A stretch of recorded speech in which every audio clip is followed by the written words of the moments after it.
Hey, hey, hey! This is our Sunday show. Correct. Ito po si Alan Ignacio, the diva that you love. Kasama ko ang aking kaibigang Bonggang-Bongga. Glenn si Bongga. Ito po ang The TT Show, ang Tarya Talakin Showbiz Edition. At syempre pa, dahil nga linggo, dapat sweet-sweetan muna kami ni kaibigang Glenn. At ang pag-uusapan namin ay ang dalawang Viva Stars na sila Cindy Miranda at Kiko Estrada na luhaan na luhaan. At ang mga Bakit? nagluluha at lumuluha sila kasi ang kanilang movie na pinamagatang 40, parang 40 lamang lang pala ang nanonood Ay! sa mga sinihan. It was a major flop. And ang nakakaloka doon, it's coming after the heels of Unhappy ng Josh Lea na major hit. At of course, ng pagtatag finale documentary na isa pa ring Correct, oo. major hit. So, ano ang nangyari kay Ibigang Glenn? Natingin mo, bakit flop scene ang movie ni Cindy Miranda at Kiko Estrada? Samantalang, ang ganda-ganda ni Cindy, ang kisig-kisig ni Kiko, at basic on the trailer, parang bagay naman silang dalawa. Bakit kaya hindi sinao ang kanilang pelikula? Baka ewan ko kung baka hindi gusto ng mga tao yung pairing. O baka kasi nabigla lang. Kasi wala pa naman sila yatang pinagsamahan yata. Yes? So, I think kung ano nga to, kung tong 40, si Kiko at saka si Sara Labati ang pinagsama. Ah, yes. Pwede pa. Kasi may syempre following na sila. Oo, dahil meron silang di ba, gumapang, di ba? Oo. Meron silang teleserye. I think somehow it would follow na, di ba, alalahanin mo ang tagal na nung teleserye nila, di ba? Nagkaroon na ng book 2. So ibig sabihin, Subok na matibay, subok na makataging so show. ibig sabihin, bukod doon sa mga iba pang artista, itong tandem nila may following. So I think it would follow kung somehow sila yung pinag-pair.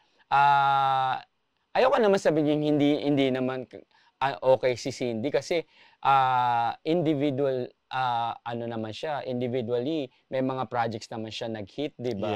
Yes. So hindi lang siguro okay yung pairing at saka yung timing pati. Kasi alalahanin naman natin sunod-sunod yung mga bagyo. Yes. Tapos, yun nga. 'di ba? Nung first day of screening nila, yun yung araw na malakas ng ulan. Yun Talagang nga. tumodo ang habagat. At kung sino man yung Oo. bagyo ng araw na yun yung hanggang buong weekend nag-uulan. So alam niyo yung mga tao, parang mga gremlins. Ayaw na lang dumami sila. Kaya sa lumabas ng bahay, Magstay na lang stay sa na lang at bahay. home. At mas safe naman Oo. talaga. At manood na lang ng At hindi sapat ang alihandog at ang kisig ni Kiko Estrada para lahat ng mga tao magbuwis buhay at pumunta sa mga sinihan. Ang isa pa nakakapagtaka, ang mga Viva Max movies dati ni Cindy Miranda, talagang marami ang nanonood. At ngayon, meron na siyang quest para to shed off that sexy star image at gusto niya na maging leading actress at tunay na actress. Parang ayaw tanggapin ng tao yung kanyang path na to. Sa tingin mo, bakit, Glenn? Siguro baka actually hindi ko naman pa napanood yung 40 kaya hindi ko ma-judge yung movie, 'di ba? I think kung kung yung naghi-hit nga yung Mga Viva Max mga movies na oo dati. nga.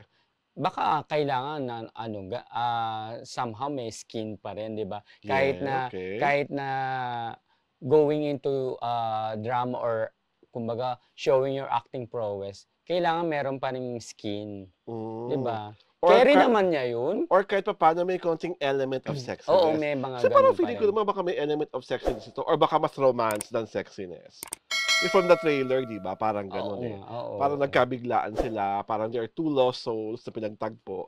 And then eventually, something happened between the two of them. Diba? Kaya lang talaga parang hindi pa tinatanggap ng manonood ang katotohanan na she's ready to become a lead actress. Yun ang nababasa ko Kasi, even the last movie, she was paired with J.M. De Guzman na napanood ko. Oo. Kung saan pagkababata sila, na mahal niya si JM, pero si JM hindi siya mahal, hindi pa rin kumita. At ang ganda-ganda ng kwento noon, in fairness, ako isa pang napapansin ko kasi, parang kulang na kulang lagi ang promo ng mga Viva Films movies, di ba? Parang sinuwerte sila sa Unhappy kasi katandem nila ang Star Cinema. Alam mo, napakasipag at sa alam naman Star pagpo-promote. Cinema, di ba? Oo. Eksaheradang mag-promote. Oo. Hindi lang sa traditional media, pati sa new media. Correct, oo. Ano papansin ko lagi, pag Viva Films, anong nangyayari? Isang pangmalakasang press con, and that's it. Walang follow-up. Hindi mo nakikita nag-guest ang mga artista nila sa TV. Hindi mo napapanood ang mga artista nila sa mga YouTube channels niya to actually promote their films. And isa pa, ako dahil nanonood nga ako ng Will to Win, so kasi syempre isa sa mga host doon, sa co-host si Cindy, so napopromote niya. And si Kiko Estrada, nag-guest din doon. Hindi ko lang alam sa ibang shows ng TV5 kung ano. At tanong kasi may nanonood ba ng Will to Win, maliban sa'yo? Ay, meron Oo, gawi ka kay Kuya Will. At saka tawag doon pati sa Facebook at saka sa YouTube. Pwede naman noon, pero ba't laki siyang talo ng Family Feud? Baka sa new media na kasi sila nanonood. Sa new media na si Kuya Will. Kasi diba, sa traditional TV yung show ni Ding Dong. Kasi madalas natatawagan ni Kuya Will, minsan nanonood sa sa Facebook, sa YouTube, kaya Pero may kanawagan si Kuya Will, nanonood, pinapanood. Hindi ko makalimutan yun, friend. Oo nga. Diba? Nakakahiya yung pangyayaring yon. Kaya nga hindi na siya pinanalo. Dapat naman siyang hindi panalunin. Dapat naman talaga. Hello, nasa Will to Win ka, tapos doon ka man. Back to Cindy. So ano pa sa tingin mo ang dapat gawin ni Cindy para mas lalong marahuyo at mahalin siya ng mga manonood ng pelikula? Kasi, in a way, sabi mo nga, maganda exposure yung Will to Win. Oo. Pero syempre, she should go beyond Will to Win. Diba? Kasi what can she do? Oo. Kasi alalahanin natin, sa Viva Max, yung streaming platform, di ba, malakas si Cindy. Pero, pagdating sa big screen kasi ang hirap talaga ngayon na pakitain ng isang pelikula. Hindi, ang hirap ng formula. Piling-pili lang yung mga pelikulang talagang nabibigyan ng big opportunity na mag-hit. And yun nga, yung Unhappy for You sa Joslia. Pero before that, alam naman natin yung ibang pelikula, di ba? Nawalay din kahit nga yung pelikulang ni Joshua na Fruitcake, hindi rin naman talaga kumita, di ba? At mga previous movies ni Julia. Yung previous movies ni Julia, hindi rin. Eto lang ulit nung nagsama sila, di ba? So parang dapat si Julia at si Joshua na lagi ang magsama. Hindi naman. May parating namang ibang movies na I think kay kikita naman. So kami, ako kasi nanalig ako kasi ang ganda doon si Cindy. At ang galing umart. Alam ko who she reminds me of? Yung parang nagsisimulang Angel Aquino. Diba yung katawan niya kasi model-model, tapos ang ganda-ganda ng face, sosyalen, diba? And si Kiko talaga is leading man material. Yes, oo naman. Diba? Every inch of Kiko Estrada screams leading man. At yun ang nakakapagtaka, no? Mahihina rin ng mga pelikula ni Kiko. Pero sa TV, malakas siya. Diba? So, yung mga fans niya, walang pambaying power ng tickets. Mga fans nila.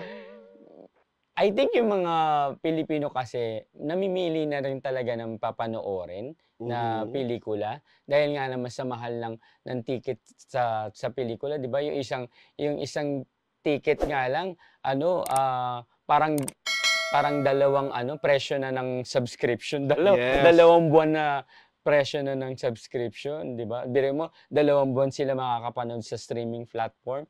Tapos yun, 1 beses lang nila mapapanood. Well, tama ka naman dyan. Pero still, sinabi mo yan, itong mga panahon na to, na I'm sure naman mababago, hindi ba talaga handa ang publiko na yakapin ng bonggang-bongga si Cindy at si Kiko sa mga pelikula na lang pinapalabakan. Sa ngayon, ha?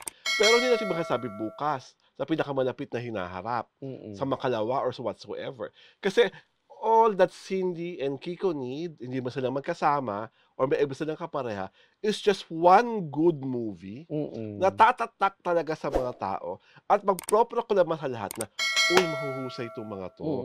Suportahan natin, panoorin natin. At kami ay nananalig na sa pinakamalapit na hinaharap, mangyayari ito kay Cindy at kay Kiko. Tama ba ako? Yes, oo naman. Kasi lalo na si Kiko, love ko yun. No? Ay, parang may pagkiling kay Kiko, masyadong halata. Hindi. Ay, kasi dahil- hindi ko sige. naman masyadong nakakausap si Cindy. Si Kiko kasi. Okay. Ano, Lusot na lusot. Dahil dyan, ito po si Alwin Ignacio, the diva that you love. Kasama ko ang aking kaibigang bonggang-bongga. Glency Bongga! Ito po ang The Hitty Show. Ang tayo na talakian showbiz edition. Correct.